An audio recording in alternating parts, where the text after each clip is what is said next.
Hello and welcome back to the Aesthetic Empire Summit. And today I'm joined by my good friends, Porter and Lisa Tiller. And we are going to discuss the 5 things that every aesthetic practice must know before buying new equipment. Number one is that we think it's important that practices really recognize the strengths that they have. Oftentimes, we'll have conversations with different practices that are interested in getting into new category because it's the new trendy thing. I think that's very much a miss. It's having to build an entirely new customer base when they already have an established one or one that they are working on growing. So our number one tip is to build on your existing strengths. If you are, primarily doing injectables, doing facials, microneedling, there's really no need to add a cellulite device. So definitely build on that customer base that you have that trust you with their current line of services. And that's a great way to expand your existing footprint and then kind of tiptoe that way into more device. Yeah, it's definitely easier to sell a customer more the customer you already have than going after the new business. Tip number 2 would be cautious with platform devices. A platform device is a big multi-use device that you have different hand pieces and attachments. So you can do laser hair removal, skin tightening, fat, treat reds, browns, melasma, things like that. Not that they're not good, but in many cases they're the jack of all trades and the master of none.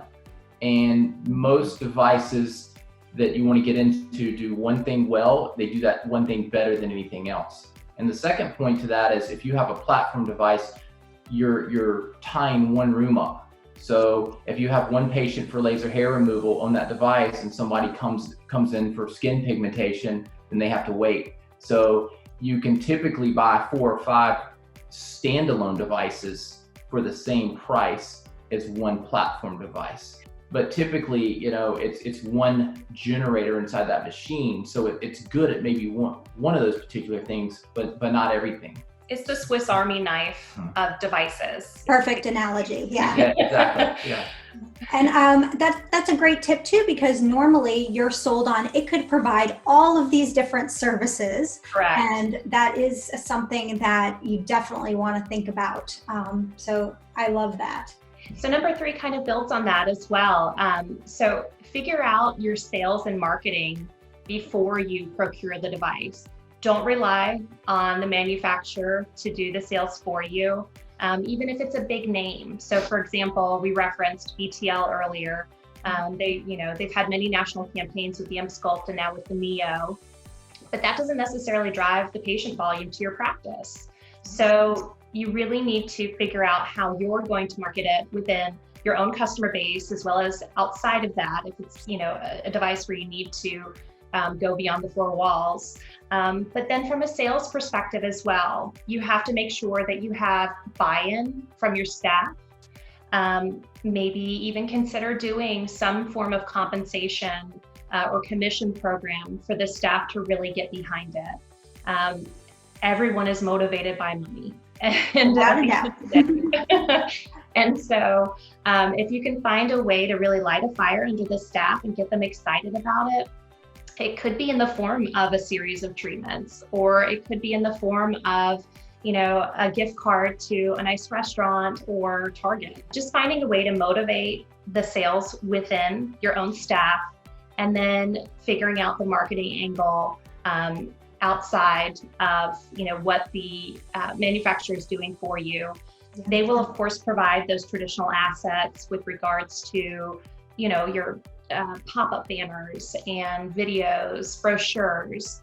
But what really needs to drive it home is that credentialing of the practice, the excitement of the practice, and any of the before and afters that you can even acquire yourself to demonstrate, here's what we did in our practice. So for instance, whoever is the practitioner, they could provide a video just saying frequently asked questions, for for Emsculpt. Here's the top 5 questions that we usually get asked. And if I don't answer one of your questions that is kind of holding you back, make sure you contact us. And that could be a great marketing piece or retargeting ad on Facebook. So those type of things we absolutely love, and it'll set you guys apart from the competition. I love that you said, get your team involved, get your employees involved. And definitely people are motivated by money, but people are also motivated by recognition. So sometimes you think you have to provide this huge, package and prizes, but really sometimes they just want to win, and they want to be noticed for winning. So very cool. I love both of those tips. Number 4 would be, don't be swayed by a big sale. A lot of the companies have a whole suite of products and they'll sell you the whole bundle.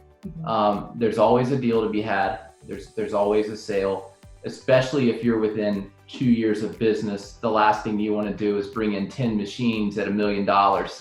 I've seen that go the other way. So again, there's always a good deal. I think that you could buy pre-owned under the right conditions if there is a good warranty in place, if you know that you can get out of the recertification fees.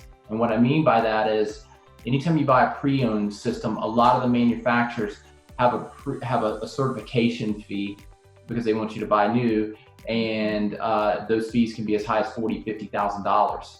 So there are ways around those. I know people understand pre-owned, but I don't think people really think, unless they're super stuck and they can't leverage themselves any other way, they might not be considering pre-owned. Do you want to quickly touch on a few reasons why pre-owned might be something worth considering?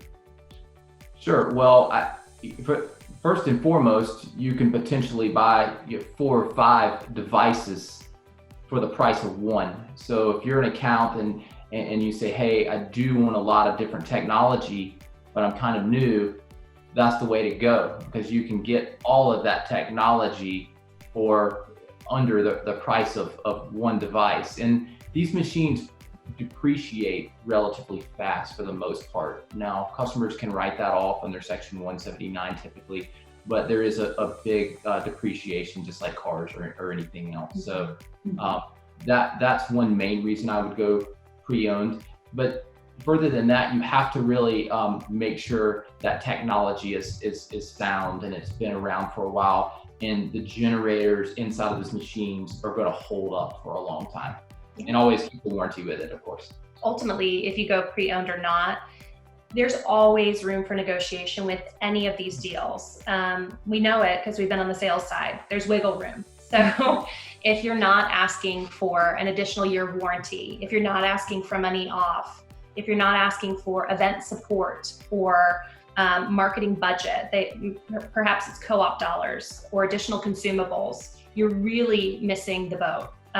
There's plenty of room, there's plenty of margin, I promise you, on these devices, and they do want to sell it. So negotiate. I love that you pointed that out as well, to negotiate, because people sometimes just think they can negotiate on the price, not as what kind of event support are you going to provide? How many additional consumables? So I think that's great. And for those of you that are not negotiating right now, make sure you are negotiating. One thing that's important too is a lot of these manufacturers have PDMs, which are practice development managers, and their only job is to drive consumable growth or sales. So some of these companies aren't making a lot off of the machine itself, so to speak, but where they make their margins are the consumables that go with it. So it's in the best interest of these practice development managers to really drive growth.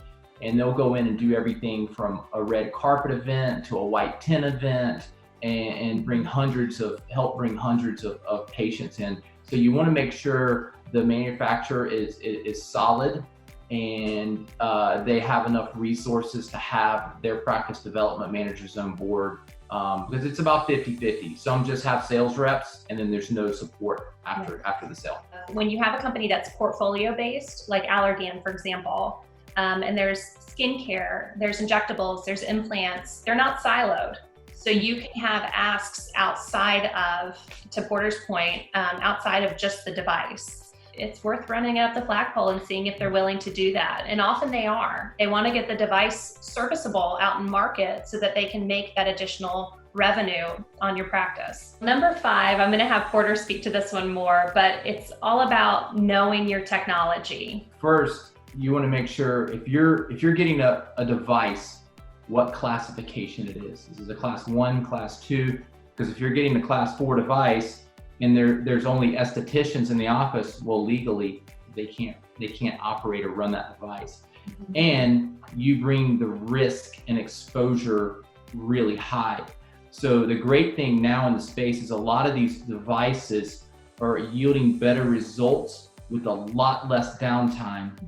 And they're classified as a class 1 or a class 2, which is really nice because people are coming in now, working parents, and they don't have time for the downtime. Mm-hmm. So the great thing is I get to see this industry evolve, and the devices are just getting better and better with less downtime. So, if you're talking a class 4 device or something, it really needs to be in a plastic surgeon office or dermatology office where they can oversee, because there's a lot of, it's really technical. Well, when we're talking about technology and knowing your technology as well, there are a lot of competitors that have a device that do similar things. And the savvy consumer will go online and they will research it. And I think it's important to be a master of your craft and know what you have and why it's advantageous. And even if it's just the operator that makes it advantageous, that needs to be touted. I think that oftentimes, there are some nuances to the technology that it does make certain competitors advantageous over others. But if you have the ability to know your technology inside and out, then your customer will be happy at the end of the day, because they're really buying the outcome. They're not necessarily buying the name of the equipment. They want to look or feel a certain way, and that's ultimately the goal, is knowing the technology so that you can sell them on, here's what the outcomes are going to be, and here's how I'm going to get you there. And that's what they want. They want to feel good and look good. Thank you guys, and I look forward to seeing you again soon. Thank you. Thank you so much, April.